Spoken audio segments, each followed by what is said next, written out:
تو اس نے دروازے پر دستک سنی تھی۔ بے اختیار اس کی آنکھیں کھل گئیں۔ دستک ایک بار پھر ہوئی اور وہ اٹھ کر بیٹھ گئی۔ یس کم ان۔ اپنے ذہن پر چھائی ہوئی غنودگی کو اس نے جھٹک کر دور کرنے کی کوشش کی تھی۔ دروازہ کھول کر خانسامہ کی بیوی اندر آئی تھی۔ علیزہ بی بی، سکندر صاحب اٹھ گئے ہیں اور آپ کو بلا رہے ہیں۔ اس نے اندر آتے ہی اطلاع دی تھی۔ علیزہ بے اختیار اپنے بیڈ سے اٹھ کر کھڑی ہو گئی تھی۔ 1-1.5 گھنٹے پہلے کی مایوسی ایک دم غائب ہو گئی تھی۔ پاپا کہاں ہیں؟ اس نے زرینہ سے پوچھا تھا۔ وہ لنچ کرنے کے لیے ڈائننگ روم میں گئے ہیں، زرینہ نے اسے بتایا تھا۔ وہ اس کے ساتھ چلتی ہوئی کمرے سے باہر آ گئی تھی۔ ڈرائنگ روم میں وہ صرف اکیلے ہی ہیں؟ اس نے کوریڈور میں آ کر زرینہ سے پوچھا تھا۔ نہیں، سب لوگ وہی ہیں، بڑے صاحب، شمع بی بی اور طلحہ۔ اس نے علیزہ کے دادا، چچی اور ان کے بیٹے کا ذکر کرتے ہوئے کہا۔ انکل منان کہاں ہیں؟ اس نے اپنے چچا کے بارے میں پوچھا تھا۔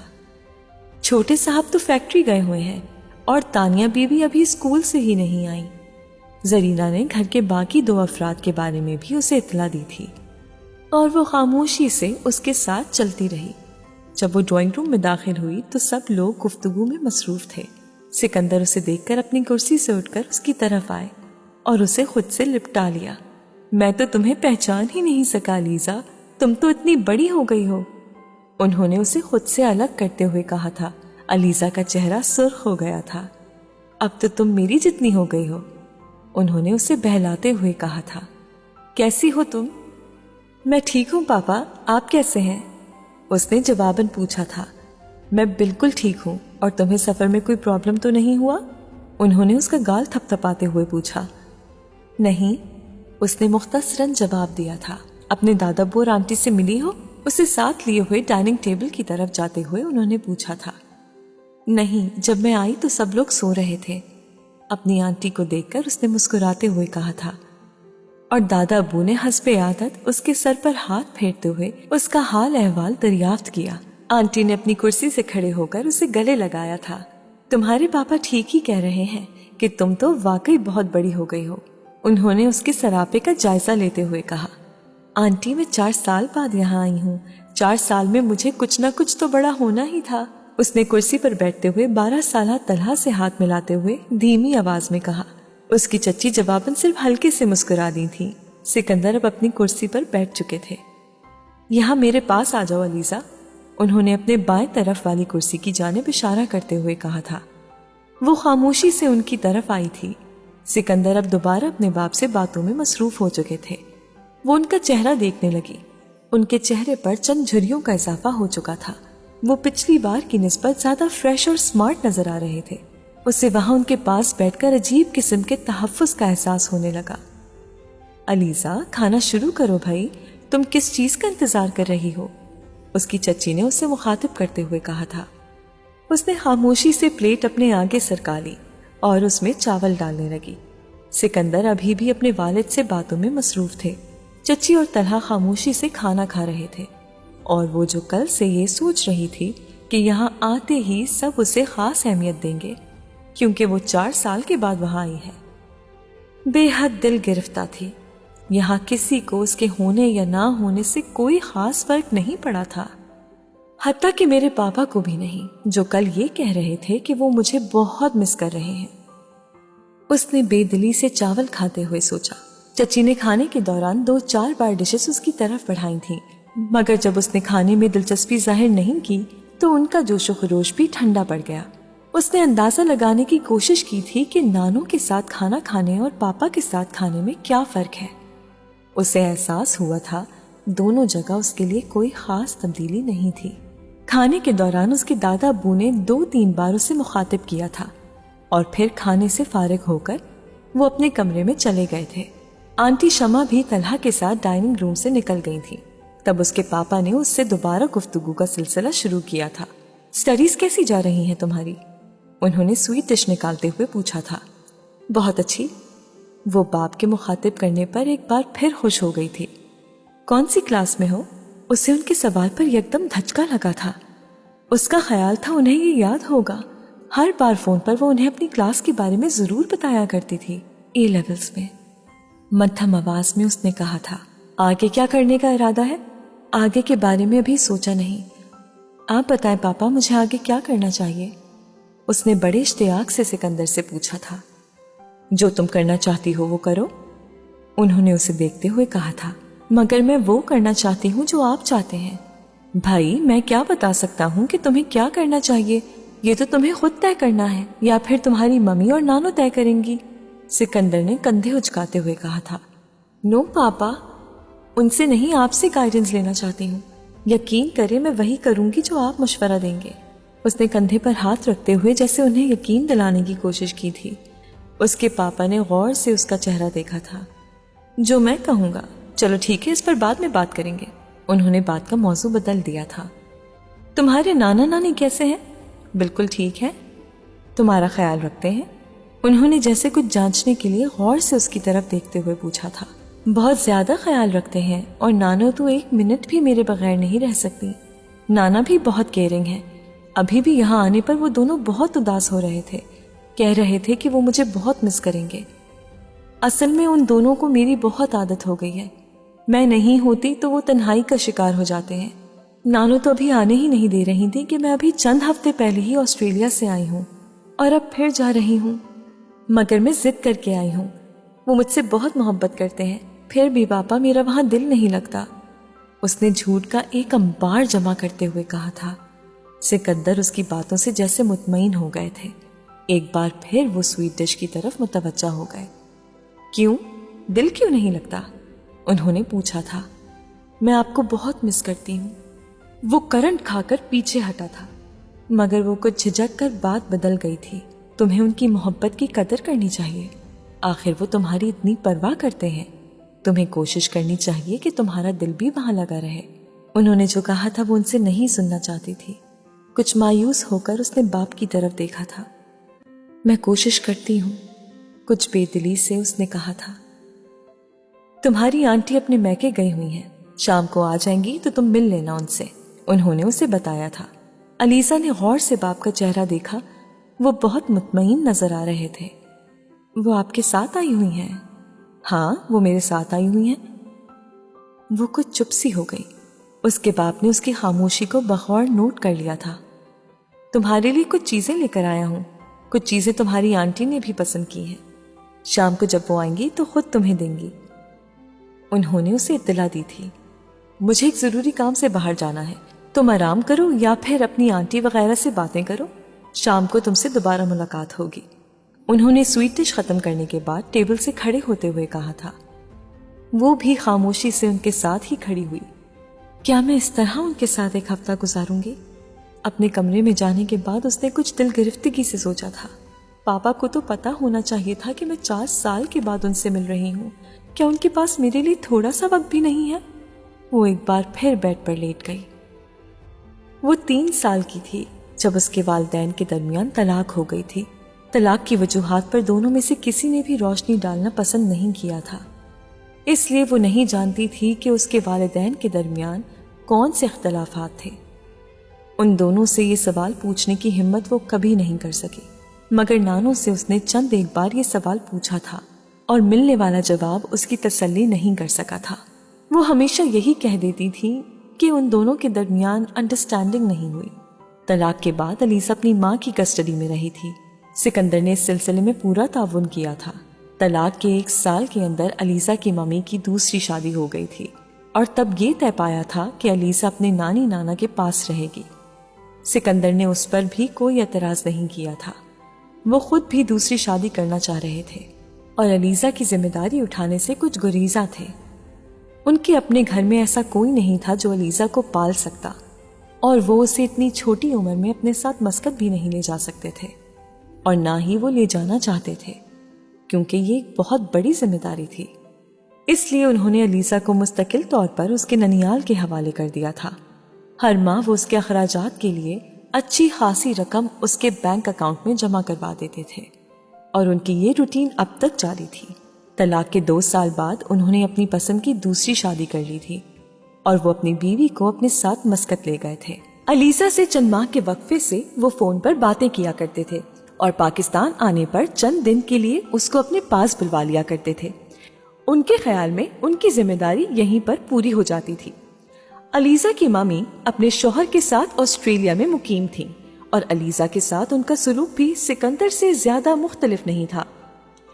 وہ چھٹیوں میں علیزہ کو اپنے پاس آسٹریلیا بلوا لیا کرتی تھی۔ چھٹیاں گزارنے کے بعد علیزہ واپس پاکستان آ جایا کرتی تھی۔ پچھلے کئی سالوں سے گرمیوں کی چھٹیوں میں اس کا یہی معمول تھا۔ اس کے ممی اور پاپا بہت پرسکون زندگی گزار رہے تھے۔ شاید ان میں سے کسی کو بھی اپنی سابقہ زندگی کا خیال بھی نہیں آتا تھا۔ وہ ہر بار ان سے ملنے کے بعد سوچا کرتی تھی کہ اس کے بغیر بھی وہ دونوں بہت خوش تھے۔ شاید ان دونوں کو کبھی اس کی ضرورت بھی محسوس نہیں ہوتی ہوگی اور وہ صرف فرض نبھانے کے لیے اس سے اپنے پاس بلاتے ہوں گے۔ ماں باپ سے ملنے کے لیے وہ جتنی بے تاب رہی تھی، ان سے ملنے کے بعد اس کی بے چینی اور مایوسی بھی اتنی بے چین ہو جاتی تھی۔ وہ جس وقت دوبارہ بیدار ہوئی تھی اس وقت شام ہو رہی تھی۔ اپنا بیگ کھول کر اس نے کپڑے نکالے تھے اور نہانے کے لیے وہ دوبارہ باتھ روم میں چلی گئی تھی۔ آدھ گھنٹے کے بعد وہ تیار ہو کر لاؤنج میں آئی تھی۔ وہاں کوئی نہیں تھا۔ کچھ سوچ کر وہ باہر لان میں نکل آئی تو آنٹی شمامہ اپنے دونوں بچوں کے ساتھ موجود تھیں۔ طلحہ سائیکل چلا رہا تھا اور تانیہ آنٹی کے ساتھ بیٹھی ہوئی تھی۔ وہ آج یہاں آنے کے بعد ابھی تانیہ سے نہیں ملی تھی۔ پچھلی بار 4 سال پہلے وہ یہاں آئی تھی تو تانیہ صرف 4 سال کی تھی۔ وہ چلتی ہوئی ان کے پاس آ گئی۔ آنٹی شمامہ نے تانیہ سے اس کا تعارف کروایا تھا۔ علیزہ نے اپنا ہاتھ بڑھایا تھا اور تانیہ نے کچھ شرماتے ہوئے ہاتھ ملا لیا۔ وہ کرسی کھینچ کر ان کے پاس ہی بیٹھ گئی تھی۔ کچھ دیر تک تینوں خاموش رہے تھے۔ پھر علیزہ نے پوچھا، انکل منان ابھی واپس نہیں آئے؟ نہیں، وہ تو 9 بجے کے قریب آتے ہیں۔ ایک بار پھر خاموشی چھا گئی اور علیزہ کی طرح شاید آنٹی شمامہ بھی اسی الجھن میں گرفتار تھی کہ اس سے کیا بات کی جائے۔ ایک بار پھر علیزہ نے ہی پہل کی تھی۔ پاپا کب تک آئیں گے؟ وہ تمہاری آنٹی کو لینے گئے ہیں اور میرا خیال ہے کچھ دیر تک آ جائیں گے، آنٹی نے اسے بتایا۔ دادا پو کہاں گئے ہیں؟ پاپا گولف کھیلنے گئے ہوئے ہیں، وہ بھی آنے والے ہی ہوں گے۔ علیزہ ایک بار پھر اگلے سوال کی تلاش میں سرگرداں تھی، مگر اس بار آنٹی شمامہ نے اس کی یہ مشکل حل کر دی تھی۔ کراچی کیسا لگا؟ فوری طور پر اس کی سمجھ میں نہیں آیا کہ وہ کیا جواب دے۔ صبح ایئرپورٹ سے گھر تک دیکھے جانے والے کراچی کے بارے میں وہ کیا تبصرہ کر سکتی تھی؟ اچھا ہے، اس نے مختصر جواب دیا تھا۔ ملنے آ جایا کرو کبھی کبھی، تم صرف تبھی آتی ہو جب تمہارے پاپا آتے ہیں، انہوں نے شکوہ کیا تھا یا دعوت دی تھی۔ اسے اندازہ نہیں ہو سکا تھا، اسے اندازہ لگانے میں کبھی بھی مہارت نہیں رہی تھی۔ وہ ان سے یہ نہیں کہہ سکی کہ اسے صرف پاپا کے آنے پر ہی بلایا جاتا ہے۔ وہ خاموش رہی۔ اپنی ممی سے ملتی رہتی ہو؟ انہوں نے اچانک پوچھا تھا۔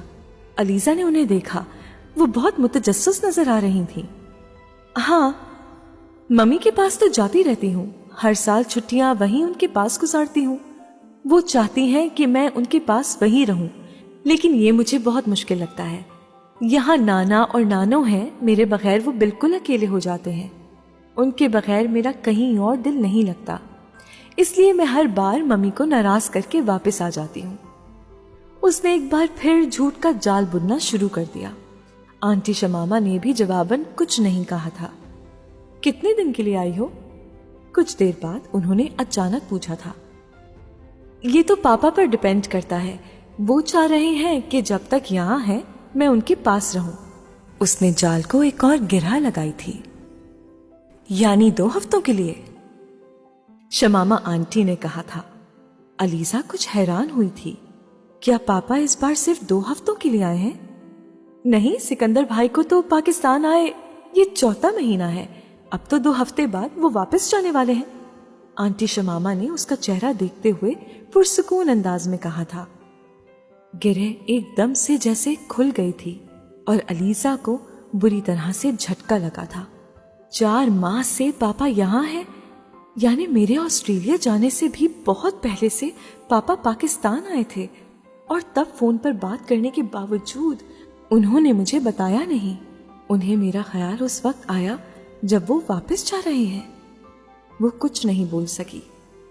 کیا پاپا کو بالکل ہی میری ضرورت محسوس نہیں ہوئی؟ اس نے سوچا۔ مگر کل انہوں نے مجھ سے کہا تھا کہ وہ بھی مجھے مس کرتے ہیں، تو کیا وہ جھوٹ بول رہے تھے؟ وہ الجھ گئی تھی۔ میں پاپا کی ایک لوتی بیٹی ہوں، یہ کیسے ہو سکتا ہے کہ پاپا مجھے مس نہ کرتے ہوں؟ ہو سکتا ہے وہ واقعی مصروف ہوں۔ اس نے ایک بار پھر خود کو بہلانے کی کوشش کی۔ آنٹی شمامہ اس سے کچھ کہہ رہی تھیں۔ وہ چونک کر ان کی طرف متوجہ ہو گئی۔ سکندر بھائی اگلے سال پاکستان شفٹ ہو رہے ہیں۔ اس کے لیے یہ خبر بھی حیران کن تھی۔ پاپا نے مجھے نہیں بتایا، اس نے سوچا تھا۔ اگلے سال؟ اس نے آنٹی شمامہ سے پوچھا تھا۔ ہاں، اگلے سال تک ان کا گھر مکمل ہو جائے گا۔ آج شاید اس کے لیے حیرانیوں کا دن تھا۔ پاپا گھر بنوا رہے ہیں؟ ہاں، گھر تو انہوں نے پچھلے سال بنوانا شروع کر دیا تھا، اب تو کافی حد تک مکمل بھی ہو گیا ہے۔ اگلے سال تک فرنیشنگ بھی ہو جائے گی اور وہ پاکستان شفٹ ہو جائیں گے۔ وہ گمسم سی آنٹی شمامہ کی بات سنتی رہی۔ سکندر نے اس سے اس بات کا ذکر بھی نہیں کیا تھا۔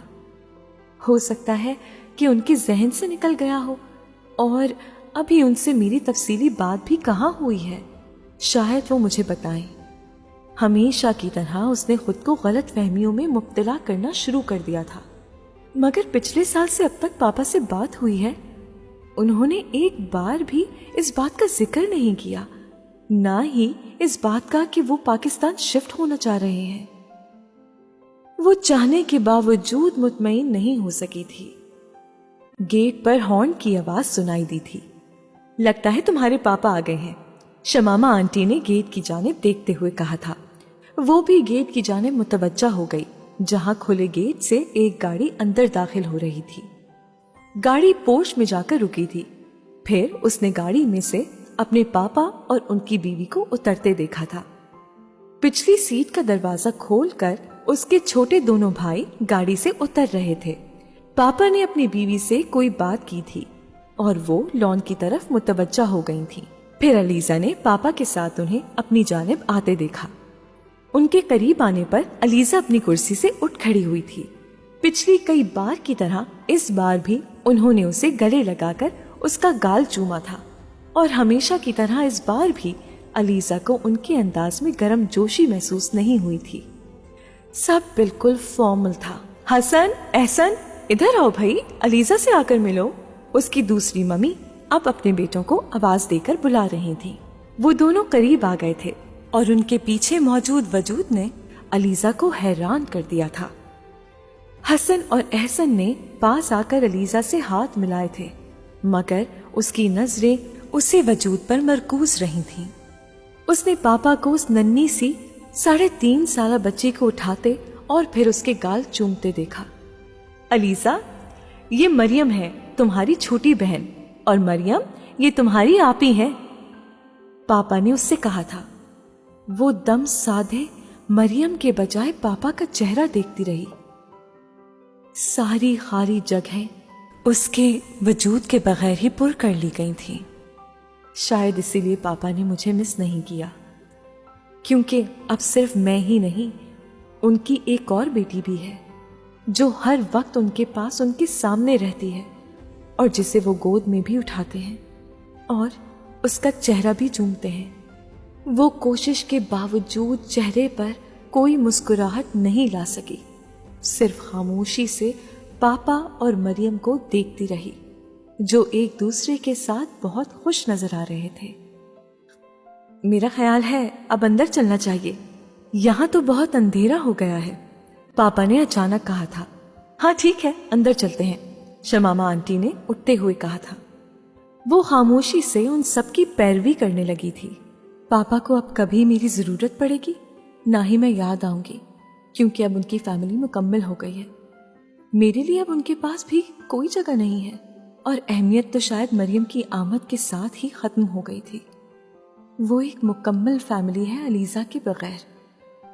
اس نے اپنے آگے چلتے ہوئے پاپا، اپنی دوسری ممی، حسن، احسن اور مریم کو دیکھتے ہوئے سوچا تھا، میں تو ان کے لیے ایک ایکسٹرا چیز ہوں، اور پاپا نے مجھے مریم کے بارے میں بتانا ضروری نہیں سمجھا۔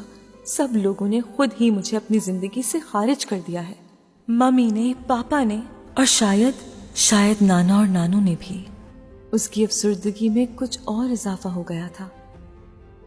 میرے یہاں آنے سے کسی کو کوئی فرق نہیں پڑا، سب اپنے اپنے کام میں مصروف ہیں۔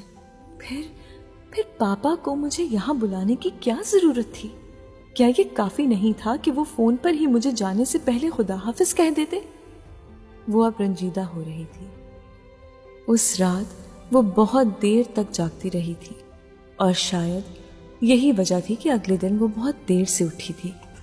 لیکن اس کے باوجود جب وہ اپنے کمرے سے باہر آئی تھی تو ابھی تک کوئی بھی بیدار نہیں ہوا تھا۔ وہ لاؤنج میں ٹی وی آن کر کے بیٹھ گئی تھی۔ دوپہر کو لنچ کرتے ہوئے پاپا نے اس سے کہا تھا، الیزا، آج ہم شام کو تمہیں سیر کروانے کے لیے لے جائیں گے۔ تم کل رات سے گھر پر ہی ہو، آج تمہیں ایک دو جگہوں پر لے کر جائیں گے۔ تم کہاں جانا چاہتی ہو؟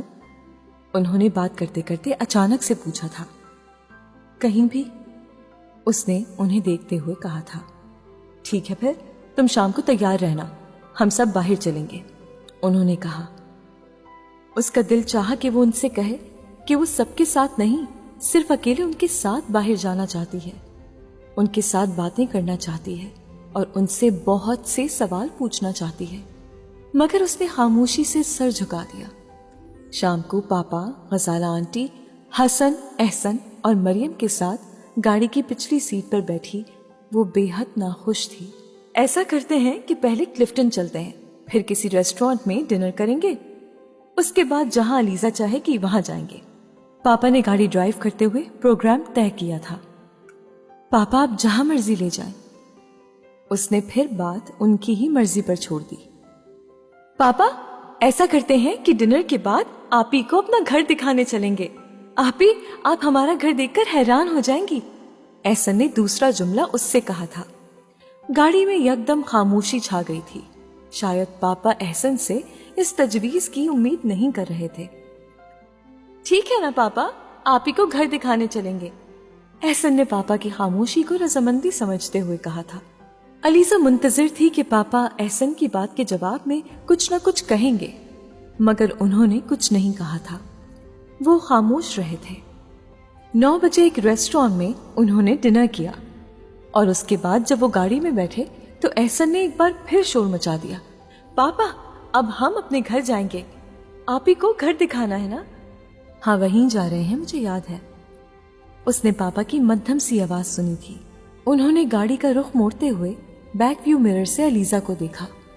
وہ کھڑکی سے باہر دیکھ رہی تھی۔ سکندر اس کے چہرے سے کوئی بھی اندازہ لگانے میں ناکام رہے تھے۔ آدھے گھنٹے ڈرائیو کرنے کے بعد الیزا نے ایک چھوٹے سے بنگلے کے سامنے گاڑی رکتے دیکھی تھی۔ دروازے پر ایک چوکیدار موجود تھا جس نے دروازہ کھول دیا تھا۔ سکندر گاڑی کو اندر پورش میں لے گئے۔ بنگلے کی بیرونی لائٹس آن تھیں اور ان لائٹس کی روشنی میں پورش اور لان میں پڑا ہوا تعمیراتی سامان نظر آ رہا تھا۔ سکندر نے چوکیدار کو اندرونی دروازہ کھولنے کے لیے کہا تھا۔ الیزا، حسن اور احسن کے ساتھ گاڑی سے نکل آئی تھی۔ چند لمحوں کے لیے پاپا سے اس کی خفگی ختم ہو گئی تھی۔ گھر کو دیکھتے ہوئے اسے ایک خوشگوار احساس نے گھیر لیا تھا۔ اس کے باپ کا پاکستان میں ہونے کا یہ مطلب تھا کہ وہ ان کے پاس مستقل طور پر رہ سکتی تھی۔ احسن اسے پرجوش انداز میں کمرے دکھا رہا تھا اور سکندر اور غزالہ لاؤنج میں چوکیدار کے ساتھ باتوں میں مصروف ہو گئے تھے۔ وہ شاید اسے کچھ ہدایات دے رہے تھے۔ یہ پاپا اور ممی کا کمرہ ہے، اس نے ایک کمرے کا دروازہ کھولتے ہوئے الیزا سے کہا تھا۔ اس نے کچھ دلچسپی ظاہر کرتے ہوئے خالی کمرے میں جھانکا تھا۔ احسن نے آگے بڑھ کر لائٹ آن کر دی تھی۔ چند لمحوں تک اس کمرے میں رہنے کے بعد وہ ان کے ساتھ باہر نکل آئی تھی۔ یہ 7 والا کمرہ مریم کا ہے، احسن نے ایک اور کمرے کا دروازہ کھول کر لائٹ آن کی تھی۔ اس بار الیزا نے اندر جانے کے بجائے باہر سے ہی جھانکنے پر اکتفا کیا تھا۔ اور یہ سامنے والا کمرہ گیسٹ روم ہے۔ وہ اب اسے ایک اور کمرہ دکھا رہا تھا۔ اب آئے اوپر چلتے ہیں اور آپ کو اپنا بیڈ روم دکھاتا ہوں۔ وہ یکدم پرجوش نظر آنے لگا تھا۔ اور میرا بیڈ روم نہیں دکھاؤ گے؟ حسن منمنایا تھا۔ ہاں، تمہارا بھی دکھاؤں گا، اس نے علیزہ کے ساتھ سیڑھیاں چڑھتے ہوئے حسن کو چپکارا تھا۔ اوپر آنے کے بعد احسن نے ایک کمرے کا دروازہ کھولتے ہوئے کہا تھا، اور یہ اس گھر کا سب سے خوبصورت بیڈ روم ہے، میرا بیڈ روم۔ علیزہ سرسری طور سے کمرے کا جائزہ لیتے ہوئے صرف بے دلی سے مسکرائی تھی، اور یہ میرا بیڈ روم ہے۔ حسن اتنی دیر میں ایک اور کمرے کا دروازہ کھول چکا تھا، اور اس کے پیچھے علیزہ بھی اس کے کمرے میں داخل ہو گئی تھی۔ بس اب نیچے چلتے ہیں، احسن نے اس کے پیچھے آ کر کہا تھا۔ اسے ایک جھٹکا لگا تھا۔ احسن، میرا بیڈ روم کہاں ہے؟ اس نے احسن کے کمرے سے نکلتے ہوئے کچھ اشتیاق سے احسن سے پوچھا تھا۔ آپ کا بیڈ روم؟ وہ اس کی بات پر حیران ہوا تھا۔ مگر آپ تو ہمارے ساتھ نہیں رہتی، اس نے علیزہ سے کہا تھا۔ اس گھر میں تو بس اتنے ہی بیڈ رومز ہیں۔ علیزہ کے چہرے کا رنگ زرد ہو گیا تھا۔ بس اتنے ہی بیڈ رومز ہیں؟ اس نے کچھ بے یقینی سے کہا تھا۔ ہاں، بس اتنے ہی بیڈ رومز ہیں۔ آپ کو ہمارا گھر اچھا لگا؟ اس نے بات کرتے کرتے علیزہ سے پوچھا۔ ہاں، اس نے ہونٹ بھینچتے ہوئے کہا تھا۔ وہ ان دونوں کے ساتھ ایک بار پھر نیچے لاؤنج میں آ گئی۔ پاپا، آپ ہی پوچھ رہی تھی میرا بیڈ روم کہاں ہے؟ حسن نے نیچے آتے ہی پاپا کو اطلاع دی تھی۔ علیزہ کی نظریں سکندر سے ملی تھی۔ وہ بڑی مہارت سے نظریں چرا گئے۔ گیسٹ روم ہے نا، تم جب بھی آیا کرو گی وہاں رہ سکتی ہو، سکندر نے کمال فیاضی کا ثبوت دیتے ہوئے کہا۔ میرا خیال ہے کہ اب چلنا چاہیے، وہ کہہ کر غزالہ کے ساتھ باہر کی طرف بڑھ گئے تھے۔ وہ بھی حسن اور احسن کے ساتھ دروازے کی طرف جانے لگی تھی۔ تمہارا کالج کب کھلے گا؟ سڑک پر گاڑی ڈرائیو کرتے ہوئے سکندر نے اس سے پوچھا تھا۔ اس سیٹرڈے کو، اس نے باہر سڑک گھورتے ہوئے کہا تھا۔ تو اس کا مطلب ہے کہ جمعے رات کو تمہاری سیٹ بک کروا دینی چاہیے، جمعے کو تم ریسٹ کر سکو گی واپس جا کر، اور پھر ہفتے سے تم کو کالج جوائن کرنا ہوگا۔ وہ چپ چاپ ان کی سیٹ کی پشت کو دیکھتی رہی۔ تو پاپا، ہم مری کب جائیں گے؟ آپ نے تو کہا تھا کہ ہم بدھ کو اسلام آباد چلے جائیں گے، احسن نے سکندر کو یاد دہانی کروائی تھی۔ ہاں بیٹا، وہ پروگرام پہلے تھا، اب تمہاری آپ ہی آئی ہوئی ہیں تو ظاہر ہے انہیں اکیلے چھوڑ کر تو نہیں جا سکتے نا، سکندر نے احسن سے کہا تھا۔ تو ہم علیزہ آپی کو بھی اپنے ساتھ مری لے جاتے ہیں، پھر تو کوئی بھی پرابلم نہیں ہوگا، احسن نے ایک ہی سیکنڈ میں حل پیش کر دیا تھا۔ نہیں، تمہاری آپی کی چھٹیاں ختم ہو رہی ہیں، انہیں کالج جانا ہے، اور ہمیں تو مری میں کچھ دن لگ جائیں گے، غزالہ نے فوراً اپنے بیٹے کو تنبیہ کرتے ہوئے کہا تھا۔ ایسا کرتے ہیں کہ سکندر، آپ ہم لوگوں کو اسلام آباد بھجوا دیں، پھر آپ بعد میں آ جائیں۔ ہاں، یہ ہو سکتا ہے، تو پھر ٹھیک ہے، میں تم لوگوں کی سیٹیں بھی بک کروا دیتا ہوں، سکندر نے کچھ سوچتے ہوئے کہا تھا۔ پاپا، آپ جمعرات کے بجائے میری کل کی ہی سیٹ بک کروا دیں، اس نے مدھم سی آواز میں سکندر کو مخاطب کرتے ہوئے کہا تھا۔ کیوں؟ کل کی سیٹ کیوں؟ سکندر نے جواباً اس سے پوچھا۔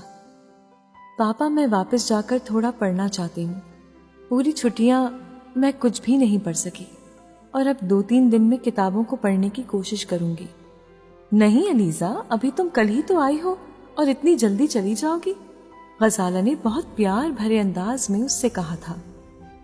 نانو اور نانا بھی مجھے بہت مس کر رہے ہوں گے، اس بار میں چھٹیوں میں ان کے ساتھ زیادہ وقت نہیں گزار سکی، اس نے ایک اور وجہ دی تھی۔ ٹھیک ہے، اگر تم ایسا ہی مناسب سمجھتی ہو تو ایسا ہی کر لیتے ہیں، اس نے پاپا کو کہتے ہوئے سنا تھا۔ انہوں نے اسے روکنے کی کوشش بالکل نہیں کی تھی۔ اس نے آنکھوں میں اترنے والی نمی کو ہونٹ بھینچ کر ضبط کیا۔ پھر کل شام کی سیٹ بک کروا دیتا ہوں۔ اگلی شام ایئرپورٹ کے لیے روانہ ہوتے ہوئے اس کے پاپا نے ایک بیگ اسے تھما دیا تھا۔ اس میں تمہارے لیے کچھ چیزیں ہیں، میں نے اور تمہاری آنٹی نے خریدی تھی۔